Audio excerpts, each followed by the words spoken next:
Welcome to Guruvarya Academy. Learn everything in simple way. Let's start today's session. Guides. Hello friends, कसे आहात? मस्त मजेत ना?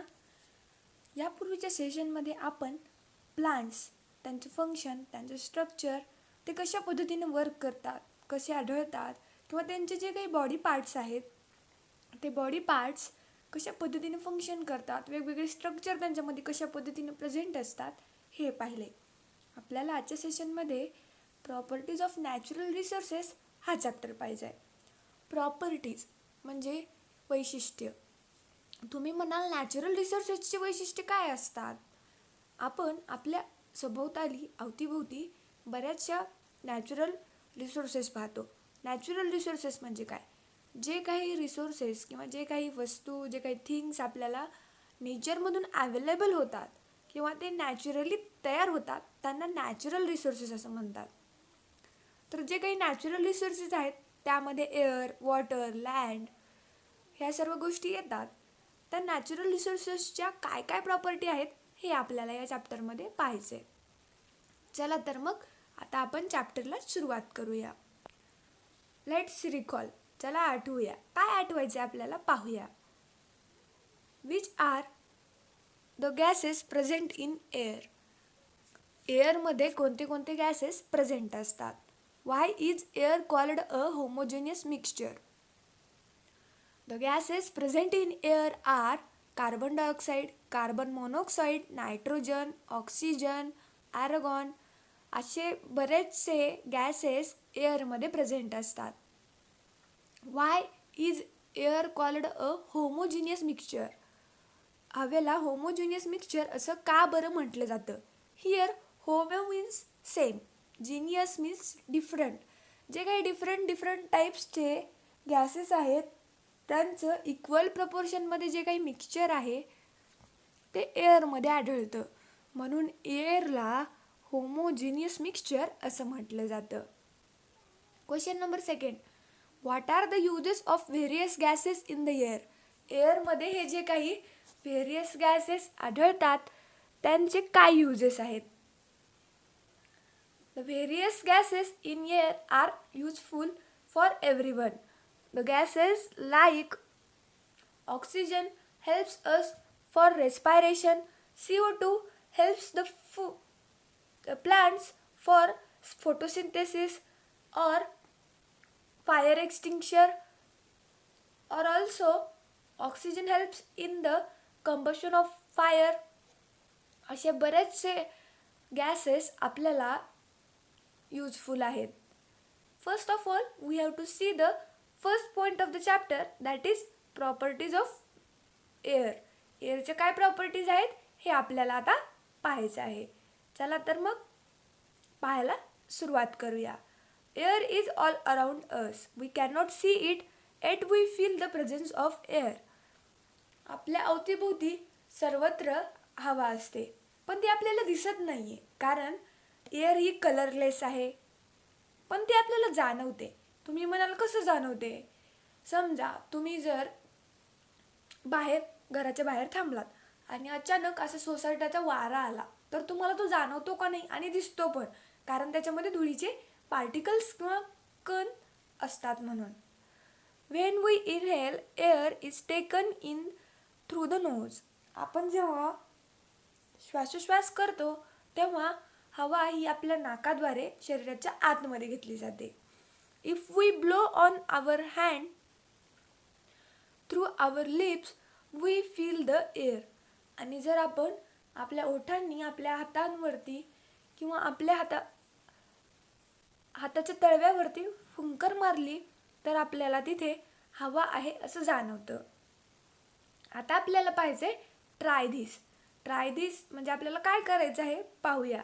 इथे आपल्याला ह्या चॅप्टरमध्ये ट्राय धिससाठी बरेचसे एक्सपेरिमेंट दिले आहेत जे की तुम्ही घरी करू शकता. एकदम सोपे एक्सपेरिमेंट्स आहेत, तुम्ही नक्की ट्राय करा मुलांनो. आपल्याला काय करायचं आहे, एक छोटीशी काठी घ्यायचे किंवा पेपरचा किंवा प्लास्टिकचा स्ट्रॉ घ्यायचे आणि त्याला दोरा बांधून सेंटरमध्ये टांगायचे आणि त्याच्या दोन्ही साईडला, एका साईडला हवा भरलेला बलून ठेवायचा आहे आणि दुसऱ्या साईडला हवा न भरलेला बलून ठेवायचा आहे. तर आपल्याला त्या काठीला हॉरिझॉन्टल पोझिशनमध्ये ठेवायचे, जसं की इथे आपल्याला पिक्चरमध्ये दाखवले गेले. आणि आपण पाहू शकतो की तो जो काही एअर भरलेला बलून आहे त्या दिशेने तो स्ट्रॉ झुकतोय. त्यामुळेच आपल्याला असं म्हणता येईल की air is a mixture of gases, therefore like all other matter it has mass and weight. बाकीचे जे काही मॅटर आहेत त्याप्रमाणेच एअरला देखील मास आणि वेट असतं. इथे मास म्हणजे एखादं सबस्टन्स आहे किंवा एखादी थिंग आहे, तर त्याचं जे काही मास आहे किंवा त्याचं जे काही वेट आहे, वेट आणि मास ह्या दोन वेगळ्या कन्सेप्ट आहेत. मासमध्ये तो केवढी जागा ऑक्युपाय करतो किंवा त्याचं जे काही इंटरनल बॉडीचं वेट आहे ते म्हणजे मास. आणि वेट हे ग्रॅव्हिटेशनल फोर्समुळे जे काही वेट तयार होतं त्याला वेट असं म्हटलं जातं. आपल्याला अजून एक एक्सपेरिमेंट करायचं आहे. तो काय करायचा आहे आता आपण पाहूया. काय करायचं मुलांना, आपल्याला सेकंड ॲक्टिव्हिटीमध्ये आपल्याला एक इंजेक्शन घ्यायचं आहे आणि इंजेक्शन घेऊन त्याची जी पुढची निडल असते ती काढून टाकायचे.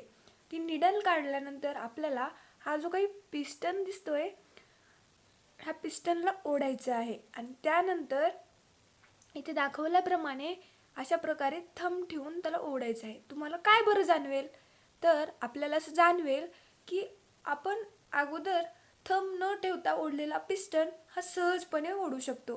पण आपण अशा पद्धतीने जर पिस्टन ओढला थंब ठेवून, तर आपल्याला त्याच्यासाठी थोडं जास्तीचा फोर्स लावावा लागेल. तर तुम्ही म्हणाल असं का बरं होत असेल, तेच आता आपल्याला पाहायचं आहे.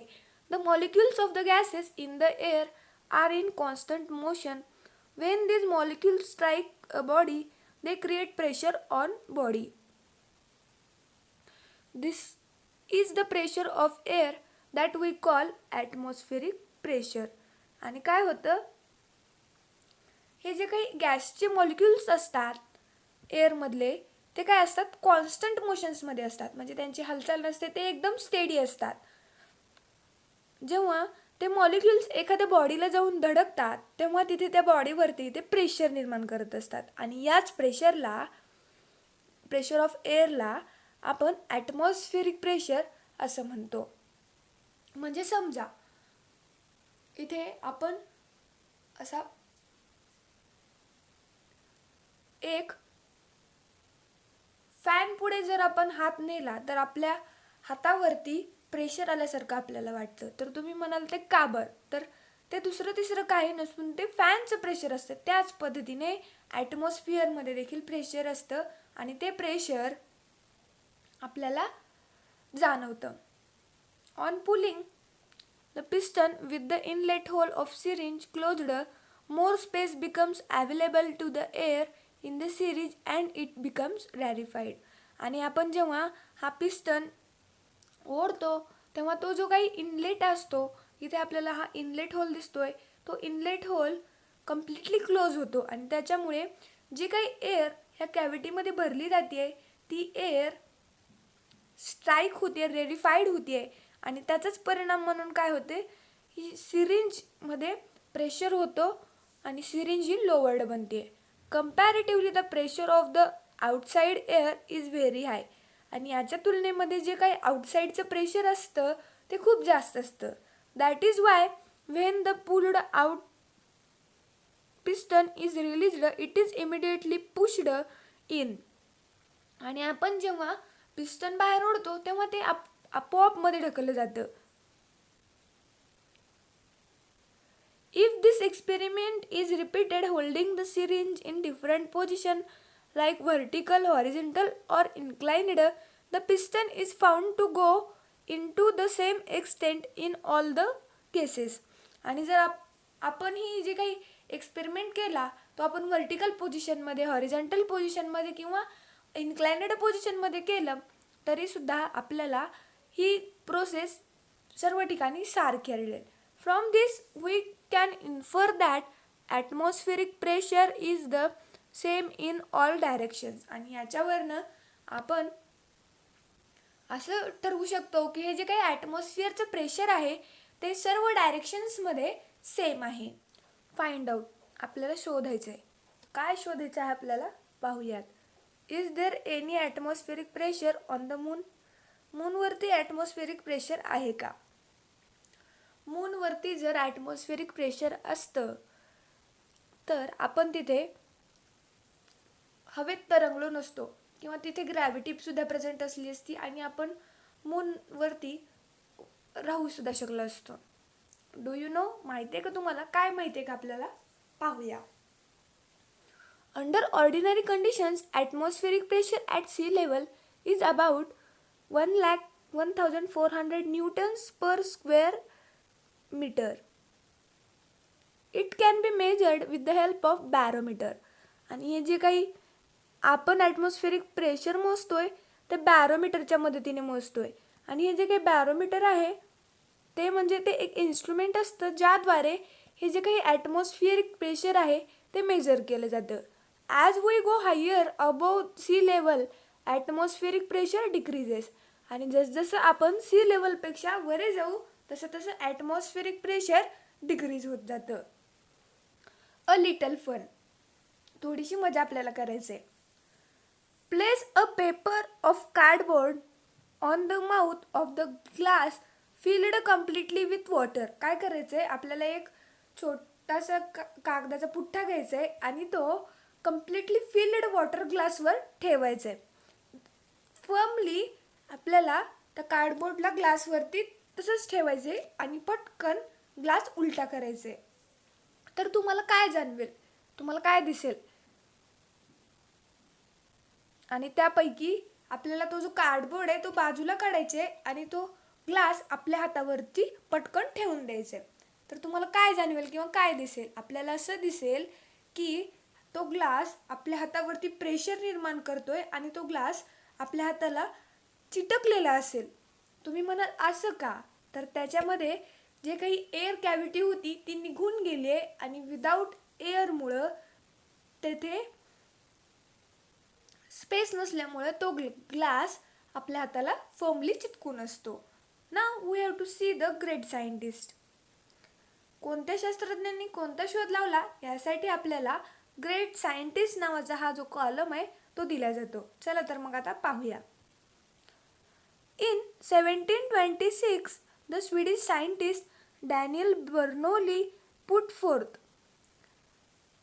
the important principle that the pressure of air decreases when its velocity increases while the pressure of air increases when its velocity decreases. 1726 मध्ये एका स्वीडिश सायंटिस्टनं, ज्याचं की नाव डॅनियल बर्नोली होतं, त्यांनी एक महत्त्वाचा प्रिन्सिपल सगळ्यांसमोर ठेवला. त्याने काय सांगितलं, या जेव्हा प्रेशर इन्क्रीज होतं तेव्हा वेलॉसिटी डिक्रीज होते. म्हणजे pressure is inversely proportional to velocity. Inversely proportional ही अशी थिंग असते ज्यामध्ये एखादी दुसरी वस्तू वाढली तर दुसरी वस्तू ही आपोआप कमी होत असते. म्हणजे ते इन्व्हर्सली प्रपोर्शनल असतात. while the pressure of air increases when its velocity decreases. म्हणजे इथे जर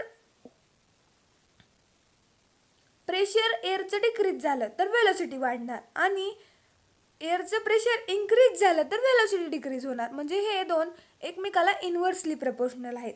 if a body is moving through air the air pressure decreases perpendicular to the direction of the motion and then the air in its surrounding flows rapidly from higher pressure to lower pressure. तर हे जे काही Daniel Bernoulli scientist आहेत त्यांनी काय सांगितलंय, हवेतलं pressure जर decrease झालं तर आपली वेलॉसिटी वाढते आणि जर वेलॉसिटी इन्क्रीज झाली तर एअर इन्क्रीज होते. तर ही जी काही हवा आपल्या अवतीभोवती आहे त्याच्यामध्ये जर एखादी बॉडी मुव्हिंग होत असेल तर एअरचं प्रेशर त्या बॉडीला परपेंडिक्युलर असतं आणि त्यामुळं त्या बॉडीचं मोशन स्लो डाऊन होतं आणि ही जी एअर आहे ती higher pressure to lower pressure rapidly flows होत असते. Next observe and discuss. आपल्याला काय ऑब्झर्व करायचे आहे आणि त्यानंतर काय डिस्कस करायचे हे आता आपण पाहूया. आपल्याला एक प्लास्टिकचा कप घ्यायचा आहे आणि त्याच्यामध्ये इथे जशाप्रमाणे दाखवले तशाप्रमाणे एक स्ट्रॉ होल्ड करायचे. ते स्ट्रॉ होल्ड केल्यानंतर वरती आपल्याला एक दुसरी small piece of another straw hold करायची आहे. त्यानंतर आपल्याला ह्या छोट्या स्ट्रॉच्या पीसमधून आपल्याला फुंकर घालायची आणि ती फुंकर घातल्यानंतर आपल्याला इथे फाउंटेन तयार झाल्यासारखं दिसेल. तुम्ही म्हणाल हे कसे शक्य आहे, कारण वॉटर तर खाली आहे आणि आपण स्ट्रॉद्वारे फाउंटेन येतोय आणि आपण या छोट्या स्ट्रॉद्वारे फुंकर घालतोय. हे कसं काय शक्य आहे? तर पहा, आपण जी काही हवा ह्या स्ट्रॉद्वारे घालतोय त्याच्यामुळे इथला हा जो काही एंड आहे स्ट्रॉचा हा दुसऱ्या, तिथे त्याचं प्रेशर कमी पडेल एअरचं, आणि एअरचं प्रेशर कमी पडल्यामुळे इथले जे काही त्याच्या टिपला प्रेशर असेल ते जास्त असेल. तर आपल्याकडे वरी पाहिलं की बर्नौली या सायंटिस्टने काय सांगितले की air lower pressure to higher pressure जात असते. तर इथे लो प्रेशर झालंय आणि इथे खालच्या साईडला हाय प्रेशर आहे. तर हाय प्रेशरकडून लो प्रेशरकडे जात असताना ती एअर सोबत वॉटर ड्रॉपलेट्स देखील घेऊन जाते आणि वॉटर ड्रॉपलेट्स घेऊन गेल्यामुळे आपल्याला इथे फाउंटेन ऑफ वॉटर दिसायला लागतो.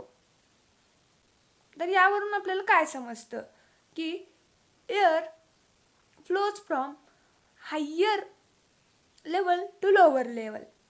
Use your brain power. जरा डोके चालवा. आपल्याला काय डोके चालवायचे पाहूया. What is the effect of increased temperature on the pressure of air. समजा जर टेम्परेचर वाढलं तर त्याचा परिणाम एअरच्या प्रेशरवरती होईल का? तर होईल, कारण टेम्परेचर वाढलं तर एअरचं प्रेशर देखील वाढेल, कारण हे जे काही नॅचरल घटक असतात किंवा नॅचरल कॉम्पोनंट्स असतात ते एकमेकांवरती डिपेंड असतात. Now we have to see the next. When there is exist a difference in air pressure at two different places, the air starts flowing from the place of higher pressure to the place of lower pressure. At such time, we feel a breeze or a wind blowing. Thus, winds are an effect of the differences in air pressure. You will learn more about this in the lesson called Winds in Geography.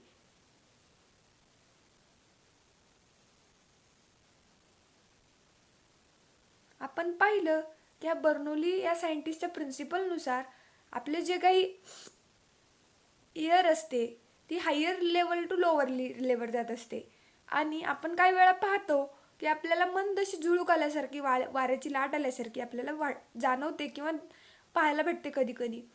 तर तो दुसरं काही नसून तो एअरच्या प्रेशरमुळे जे काही वाऱ्यामध्ये effect होतात ते असतात. आणि याच्याविषयी तुम्ही जॉग्रफीमध्ये म्हणजे भूगोलमध्ये डिटेल माहिती पाहाल. आपल्याला अजून एक ट्राय दिला आहे. काय आहे तो पाहूया. आपल्याला काय करायचं आहे, एक ग्लास घ्यायचा आहे आणि त्याच्यामध्ये त्या ग्लासच्या 3/4 उंची इतका बर्फ घ्यायचा आहे आणि बर्फ घेतल्यानंतर आपल्याला असं जाणवतं, इथे आपण पाहू शकतो की वॉटर ड्रॉपलेट्स त्या ग्लासच्या आउटर कव्हरिंगवरती आपल्याला पाहायला भेटतील. तर ते का भेटतात, काय होतं, हे जे काही आपण आईस क्यूब्स आपण ग्लासमध्ये घेतोय तिथे ते आईस क्यूब यांचे इंटरॅक्शन जे काही बाहेरची हवा आहे त्यांच्यासोबत होतं आणि झाल्यामुळं ते जे काही ग्लासच्या सराउंडिंगची हवा आहे ती देखील थंड होते आणि थंड झाल्यामुळे इथे आपल्याला वॉटर ड्रॉपलेट्स फॉर्म होऊन इथे ग्लासच्या सराउंडिंग भोवती आपल्याला जमा झालेले पाहायला भेटतील. याचाच अर्थ असा आहे की ह्युमिडिटी लेवल जी काही असते ती वेगवेगळ्या ठिकाणी वेगवेगळी असते. त्याचप्रमाणे ही जी काही ह्युमिडिटी असते ती टाईम टू टाईम चेंज होत असते. एकाच दिवसामध्ये बऱ्याच वेळा ह्युमिडिटी चेंज झालेली आपल्याला पाहायला मिळेल. The level of humidity of the air is determined by its capacity to hold water vapour. आणि ही जी काही ह्युमिडिटी असते, ह्युमिडिटीची लेवल असते ती वॉटर वेपर स्टोअर करण्याची वातावरणामधली जी कॅपॅसिटी आहे त्याच्यावरनं ठरवली जाते. ड्युरिंग द नाईट और at dawn, when the temperature of air is low, its capacity to hold the vapor is less. जेव्हा रात्र असते किंवा पहाट असते त्यावेळी टेम्परेचर लो असतं आणि टेम्परेचर लो असल्यामुळे हे जे काही वेपर होल्ड करण्याची कॅपॅसिटी असते ती देखील कमी असते. At such times, the excess vapor is transformed into water droplets. आणि अशा वेळेस जे काही एक्सेस वेपर असतं वातावरणामध्ये त्यांचं ट्रान्सफॉर्मेशन वॉटर ड्रॉपलेट्समध्ये केलं जातं. This is what we called dew आणि यालाच आपण ड्यू म्हणतो. ड्यू म्हणजे दवबिंदू. In the afternoon, when the temperature of the air is high, the capacity of the air to hold the moisture also increase. आणि जेव्हा दुपारच्या वेळेला जेव्हा तापमान वाढत असतं, तापमान वाढल्यानंतर एअरमधली जी काही मॉइश्चर स्टोअर करण्याची जी काही कॅपॅसिटी असते ती वाढते. त्यामुळे ह्युमिडिटीसुद्धा दुपारच्या टायमाला जास्त असते. Then compared to its full capacity to hold water, the proportion of moisture in air is less and we feel that air is dry.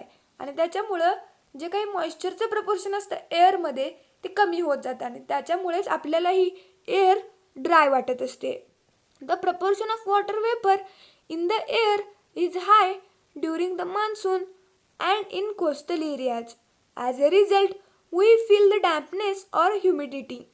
आणि हे जे काही वॉटर वेपरचं प्रमाण असतं ते रेनी सीझनमध्ये आणि कोस्टल एरियामध्ये नेहमीच जास्त असतं आणि त्यामुळेच आपल्याला डॅम्पनेस म्हणजे दमटपणा किंवा आर्द्रता जास्त प्रमाणामध्ये असलेली जाणवते. Use your brain power. जरा डोके चालवा. आपल्याला काय डोकं चालवायचे पाहूया.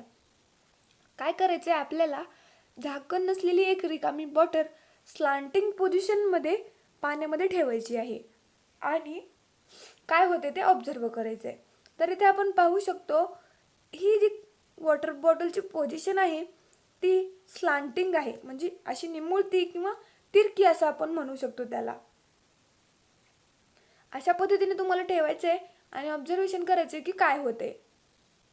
तर आपण पाहू शकतो किंवा त्यामध्ये असं होतं ती जी काही बॉटल आहे त्याच्यामध्ये एअर बबल्स आलेले आपल्याला पाहायला भेटतात. इथे आपल्याला ट्राय दिससाठी देखील असाच एक्सपेरिमेंट दिला गेला आहे. जर आपण बलूनमध्ये हवेच्या ऐवजी पाणी भरलं तर काय होतं.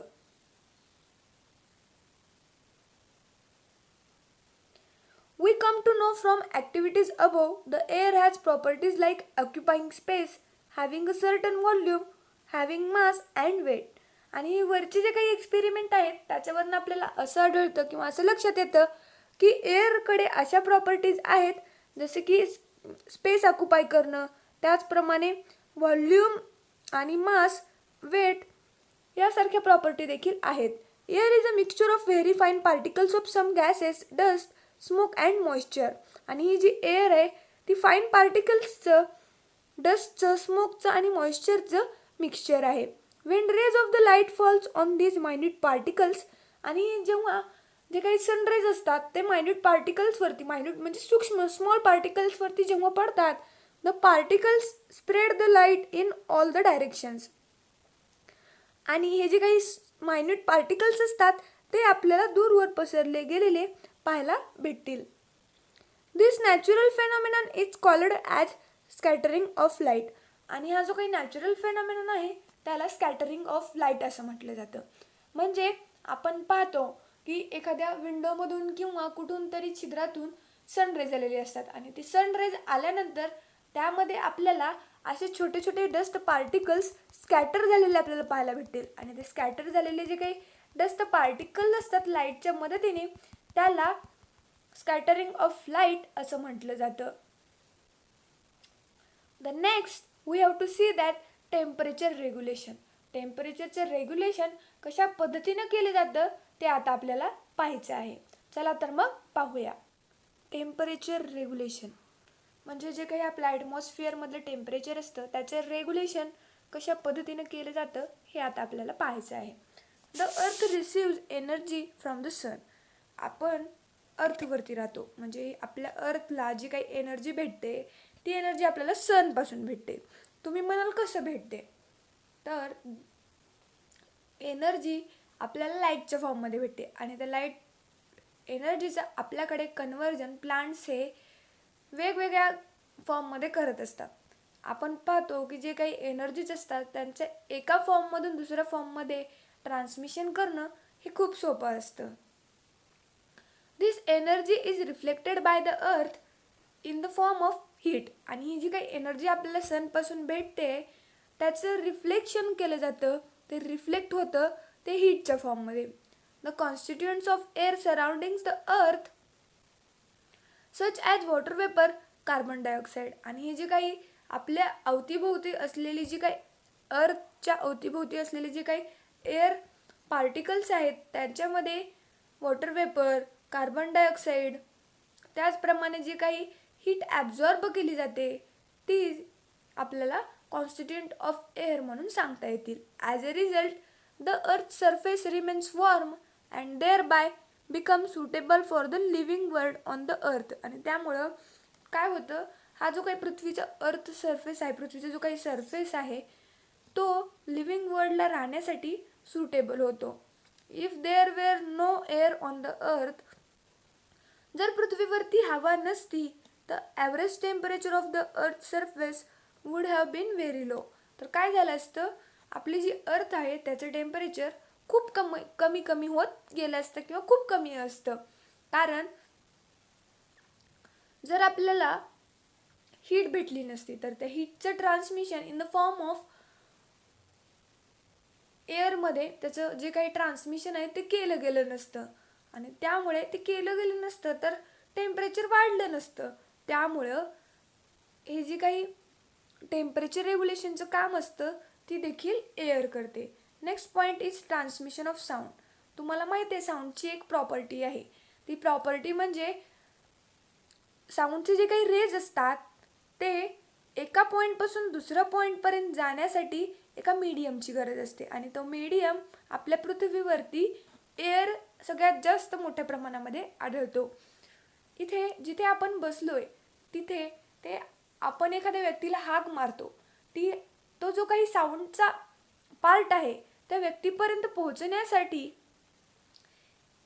जो काही मीडियम आहे तो मीडियम म्हणजे एअर आहे. तो मीडियम एअर असू शकतो, वॉटर असू शकतो किंवा कोणता पण असू शकतो, पण mostly is air. All the sounds that we hear reach us through the surrounding air. The density of the air also changes due to change in its temperature. आणि टेम्परेचरमध्ये चेंज झाल्यामुळं एअरची जी काही डेन्सिटी असते ती देखील चेंज झालेली आपल्याला पाहायला भेटते. In winter the density of the air increases. आणि विंटरमध्ये काय होतं, ही जी काही एअरची डेन्सिटी असते ती इन्क्रीज होते. त्यामुळं आपण सहजतेनं दूर अंतरावरील विसल किंवा जे काही सकाळी मॉर्निंगचे आवाज असतात ते आपल्याला ऐकायला भेटतील.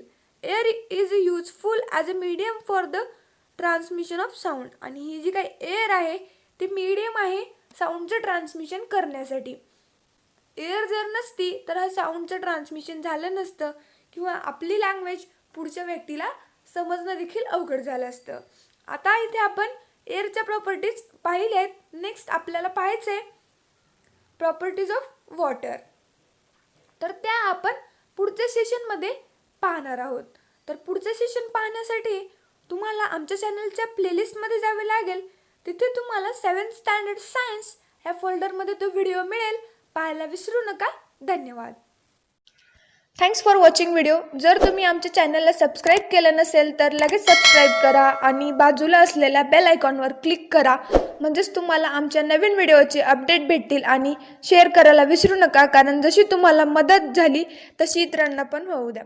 Thank you everyone.